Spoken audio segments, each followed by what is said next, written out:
Hi, childrens. Welcome to Bedtime Stories Triangular Kingdom, Episode 3. Krishna యువరాజ్కి సందేహం వచ్చింది. అసలు ఈ రామయ్య నిజాయితీపరుడేనా? తనిచ్చిన ఫ్రూట్స్ తింటే నాకు మంచిదేనా?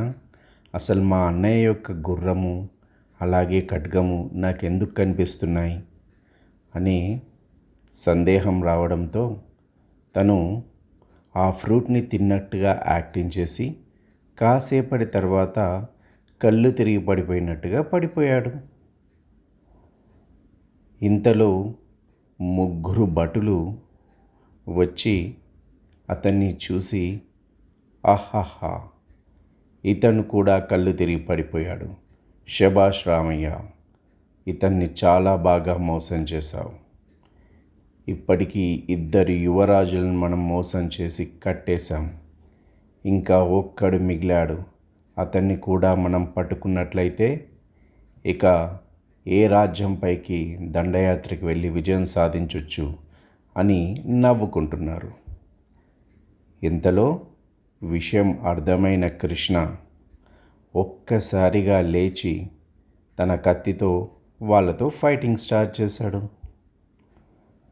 కృష్ణ యొక్క కత్తి సాముకి వాళ్ళు చాలా భయపడి అక్కడి నుంచి పారిపోయారు.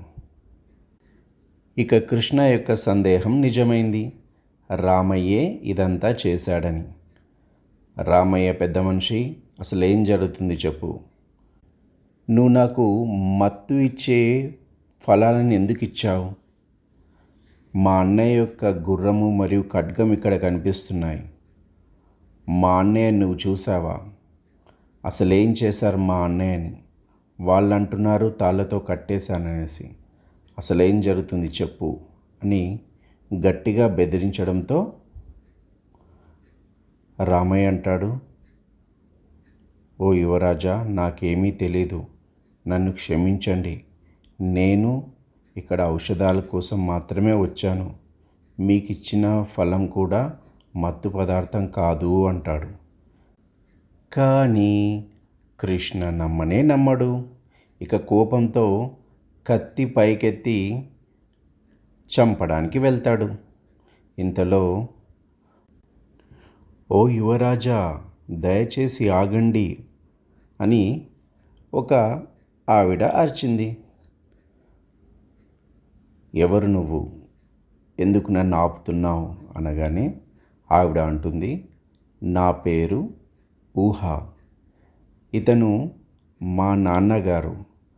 మేము ఇక్కడ ఔషధాలు తీసుకురావడానికి వచ్చాము. కానీ ఇంతలో ఈ ముగ్గురు భటులు మమ్మల్ని బెదిరించి, ఈ దారిలో 3 యువరాజులు వస్తున్నారు, వాళ్ళని మోసం చేసి ఈ ఫ్రూట్స్ తినిపించి కళ్ళు తిరిగి పడిపోయేలా చేయాలి అంటూ ఈ బ్లూ ఫ్రూట్స్ని మాకిచ్చారు అని చెబుతుంది. ఇంతలో రామయ్య అంటాడు, అవును యువరాజా, ఇదే నిజం. ఆ భటులు నా కూతుర్ని చంపేస్తానని భయపెట్టారు. అందుకనే ఈ ఫ్రూట్స్ నేను మీకు ఇచ్చాను. నన్ను క్షమించండి అంటాడు. ఓ అలాగా అని కృష్ణ కాసేపు ఆలోచిస్తాడు. కృష్ణకి దయాగుణం ఎక్కువ కాబట్టి ఇక క్షమించానులే అంటాడు.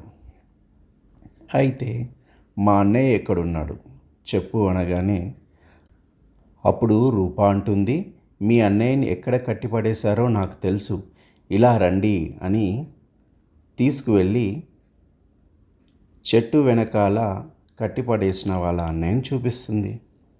వెంటనే కృష్ణ తన అన్న కట్లను విప్పేసి, అన్నయ్య కళ్ళు తెరవండి అంటాడు. అప్పటికీ అన్నయ్య కళ్ళు తెరవడు.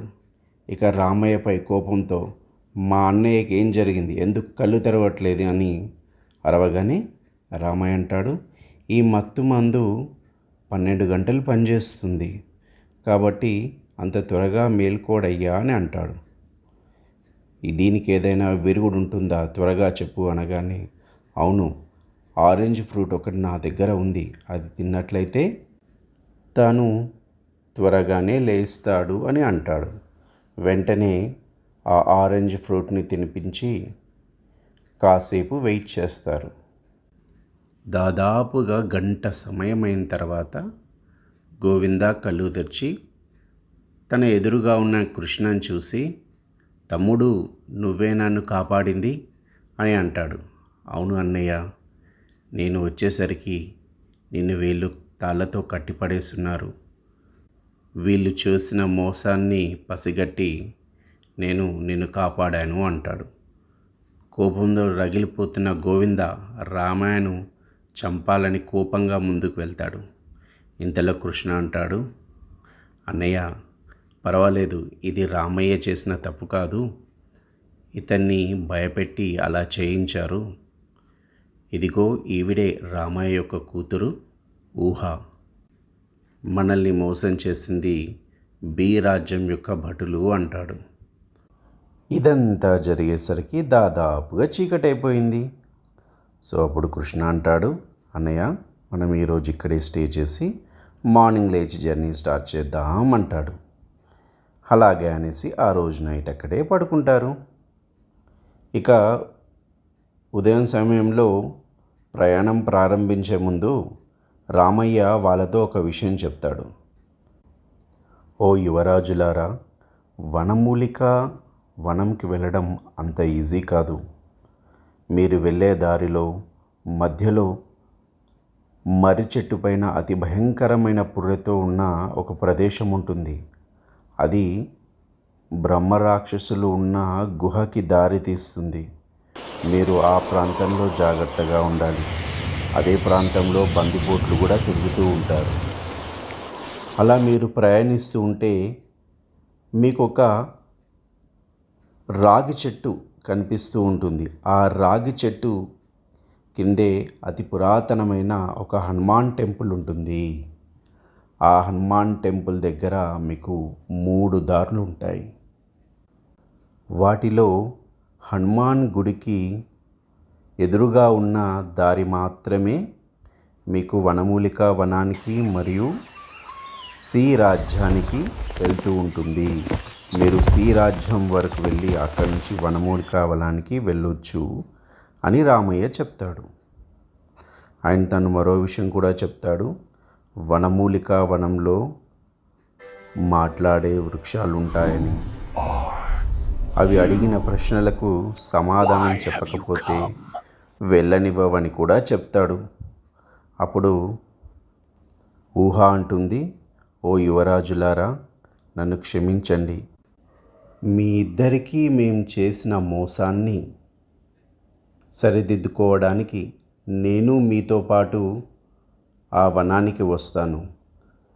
ఏ దారిలో వెళ్ళాలో, ఎటువంటి సమాధానాలు చెప్పాలో అన్నీ నాకు తెలుసు అనగానే రామయ్య కూడా సరే అని అంటాడు. ఇక ముగ్గురు వనమూలిక వనానికి వాళ్ళ యొక్క సాహసయాత్రను ప్రారంభిస్తారు. అయితే చిల్డ్రన్స్, వీళ్ళు ఆ భయంకరమైన మర్రి చెట్టును అలాగే బందిపోట్లను తప్పించుకొని హనుమాన్ టెంపుల్కి ఆపోజిట్లో ఉన్న దారిలో వెళ్ళి ఆ వనమూలిక వనంలోని ఎంట్రన్స్లో వృక్షాలు అడిగే ప్రశ్నలకు సమాధానం చెప్పి ఔషధాలని సంపాదిస్తారా లేదా? ఈ విషయం మనం నెక్స్ట్ ఎపిసోడ్లో తెలుసుకుందాం. అంతవరకు గుడ్ నైట్, శుభరాత్రి.